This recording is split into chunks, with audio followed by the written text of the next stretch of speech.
Shalom, shalom, peuple de Dieu partout dans le monde. C'est votre humble serviteur, homme de Dieu, Mvoula Philippe. Aujourd'hui, je viens encore une fois pour vous annoncer la bonne nouvelle. Donc, quand nous écoutons notre Seigneur Jésus-Christ, c'est quelque chose de bon. Ça veut dire qu'est-ce qu'il fait dans nos vies? Il renouvelle notre vie, il renouvelle notre intelligence. Aujourd'hui, nous voulons parler pour la fatigue qui câble nos vies.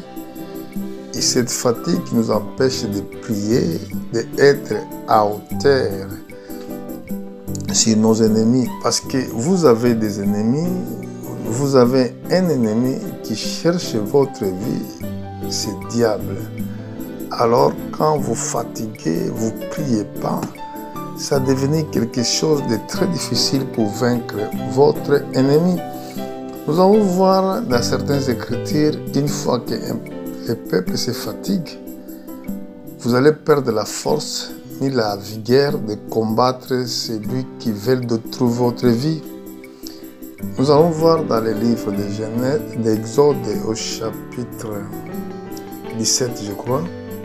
Si je regarde, je vais commencer au verset 8. Amalek vit combattre Israël, Rephidim. Alors Moïse dit à Josué, choisissez-nous des hommes, sors et combat Amalek. Demain, je me tiendrai sur le sommet des collines, la Vierge de Dieu dans ma main. Je fis ce qui lui avait dit Moïse pour combattre Amalek. Et Moïse, Aaron et Hur montèrent au sommet de la colline. Lorsque Moïse élevait sa main, Israël était le plus fort. Et lorsque il baissait sa main, Amalek était le plus fort. Les mains de Moïse étaient fatiguées. Ils prirent une pierre qu'il a placée sous lui et s'assit dessus. Hur et Aaron et Hur soutenaient ses mains, l'un d'un côté, l'autre de l'autre. Et ses mains restaient fermes jusqu'au coucher du soleil. Et Josué vainquit Amalek et son peuple au tranchant de l'épée. L'Éternel dit à Moïse, écris cela dans les livres pour que les souvenirs se conservent. Il déclare à Josué que j'effacerai la mémoire d'Amalek de dessus les cieux. Vous voyez ici, quand Israël était en guerre avec Amalek, Josué il a préparé les gens pour combattre comme ordre de Moïse. Et Hur et Aaron ils sont montés sur le sommet de la montagne. Montagne symbolise l'église. Montagne symbolise l'église de Dieu vivant. Comme c'est écrit, je tournerai mes yeux vers la montagne et c'est de là viendra mon secours.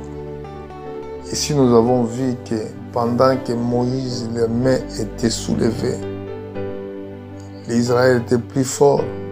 Pendant que les mains de Moïse baissaient, les Amalek étaient plus forts. Ça, c'est un message prophétique pour nous dire, pendant que nous sommes forts dans les prières, dans les vies de prière, dans les vies de jeûne, nous allons vaincre tous nos ennemis. Mais pendant que nous fatiguons sur les problèmes qui viennent dans nos vies, alors nous serons plus forts. Comme nous avons vu ici, Moïse, il était tellement fatigué. Les gens les deux hommes de Dieu qui étaient à côté de lui, c'était Aaron et Hur.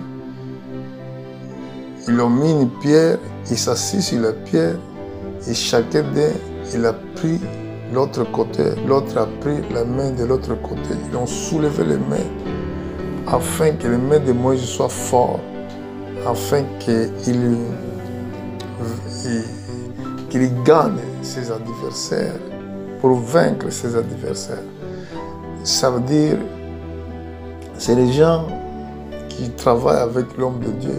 Il doit être dans sa soutien pour les soutenir pendant qu'il combat l'ennemi. Mais si vous avez dans l'église des gens qui sont là pour critiquer les pasteurs, pour parler mal des pasteurs, une fois que nous sommes, il est le commandant qui est devant pour vaincre l'ennemi, alors cette église tombera. Parce qu'il doit avoir l'amour d'aider les serviteurs de Dieu pendant qu'ils se fatiguent. Parce que le combat est dur, le combat est violent. Celui qui nous combat, il ne dort, il ne fatigue pas. Parce que la Bible déclare qu'il rôde comme un lion, chercher ce qu'il doit dévorer. Alors nous devons faire très attention pendant que quand nous sommes fatigués. La fatigue dans la vie de prière, c'est quelque chose de très dangereux pour que l'ennemi ne te détruise pas. Quand vous êtes fatigué, c'est une possibilité pour le Satan pour te détruire. Remarquez, quand vous êtes fatigué, c'est là que les sorciers vous attaquent pendant la nuit. Parce qu'un sorcier ne peut pas t'attaquer pendant que tu es debout, pendant que tu marches. Vous voyez? Donc, il cherche que vous soyez endormi. Quand vous êtes endormi, vous êtes tellement fatigué. C'est là qu'il vient pour te faire la guerre.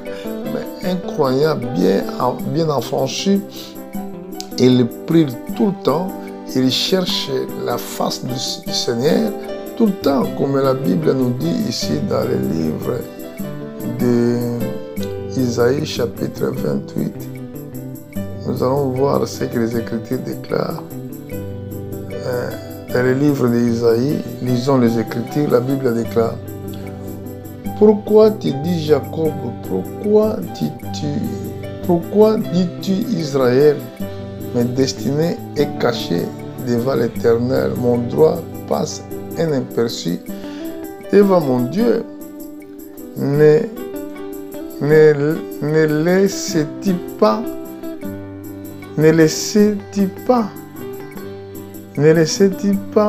appris? C'est le Dieu de l'éternité. Et l'Éternel qui a créé l'extrémité de la terre. Il ne se fatigue point, il ne se laisse point, on ne peut sonder son intelligence. Il donne de la force à celui qui se fatigue. Il augmente la vigueur de celui qui tombe en défaillance. Les adolescents se fatiguent et se laissent, et les jeunes hommes chancellent. Mais ceux qui se confient à l'Éternel renouvellent leur force. Ils prennent des vols comme les aigles. Ils courent, ils ne se laissent point. Ils marchent, ils ne se fatiguent point. Voilà ce qui dit les Écritures. Ceux qui confient à l'Éternel renouvellent leur force. Ils prennent leur vol comme les aigles. Ils courent, ils ne se laissent point. Ils marchent, ils ne se fatiguent point. Donc la prière, c'est quelque chose d'important dans la vie chrétienne. Si je regarde aussi dans le chapitre 35, la Bible déclare au verset 3, fortifie les mains languissants et fermissez les genoux qui chancellent.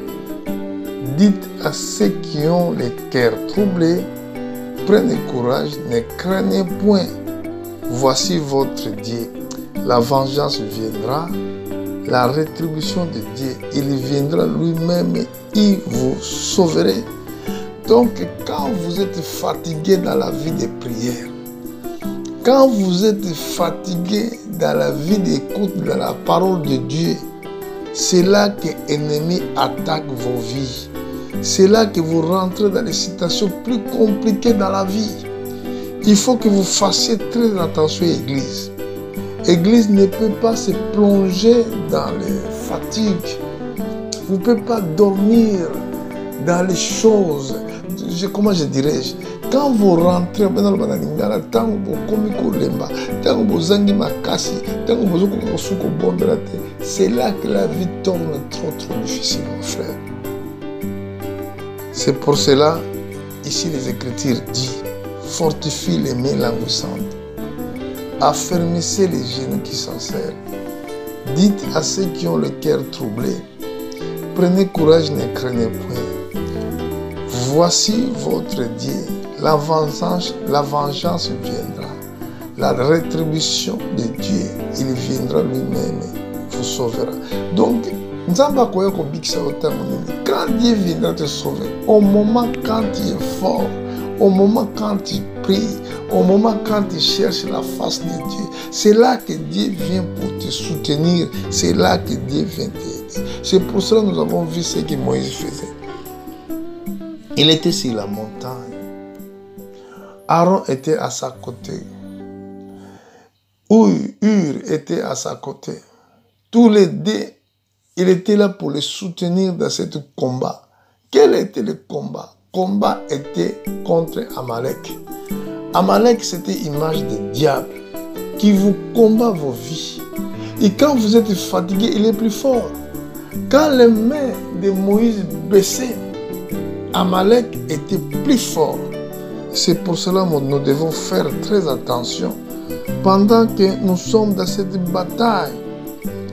Là, nous allons voir ce que le Seigneur Jésus-Christ avait dit sur les gens qui se fatiguent. Je suis au livre de Matthieu, au chapitre 11, au verset 28. La Bible déclare: venez à moi, vous tous qui êtes fatigués, chargés, et je vous donnerai du repos. Prenez mon joug sur vous et recevez mes instructions, car je suis doux et humble du cœur, et vous trouverez du repos pour vos âmes. Car mon joug est doux et mon fardeau léger. Jésus encore appelle. Il t'appelle toi qui es fatigué. Il t'appelle toi qui es découragé pour des problèmes. Parce que tu as perdu ton mari, parce que tu as perdu ta famille, parce qu'il n'y a rien qui marche dans la vie, parce qu'il n'y a rien qui marche sur le travail, parce qu'il n'y a rien qui marche de tout ce que tu fais. Mais ici, il y a encore un appel de Dieu. Venez à moi, vous tous qui vous êtes fatigués, chargés, je vous donnerai du repos. Regardez, c'est un singulier. C'est seul Dieu qui peut te donner le repos dans la vie. Prenez mon joug, ça veut dire dans d'autres termes, recevez mes instructions aux enseignements, car je suis doux et humble du cœur. Vous trouverez du repos pour vos âmes, car mon joug est doux et mon fardeau est léger. Ici, nous avons vu ce que Dieu nous a dit ce matin. Ne décourage pas, mon frère, parce que la Bible déclare ceux qui se confient à l'Éternel renouvellent leur force. Il ne faut pas oublier ces écritures-là dans le livre d'Isaïe. Donc, vous allez voler, vous n'allez pas se fatiguer, parce que celui qui vous conduira, celui qui vous conduit est fidèle. Dieu est fidèle à tout ce qu'il aime. Si toi tu aimes Dieu, Dieu fera que sa parole s'accomplisse dans ta vie. Tu ne se fatigues plus. Levez ta tombe le longinayo. Tala lobi konkola elio na tombe na. Et que Dieu te bénisse. J'essaie de prêcher en français à Lingala parce que lingala, ce n'est pas ma langue maternelle. Français, ce n'est pas ma langue maternelle, mais j'essaie quand même de parler afin de donner aussi la force à tous mes frères qui parlent français. Donc, pour aujourd'hui, Dieu vous bénisse. Nous viendrons pour d'autres thèmes dans les prochains jours. À bientôt et God bless you.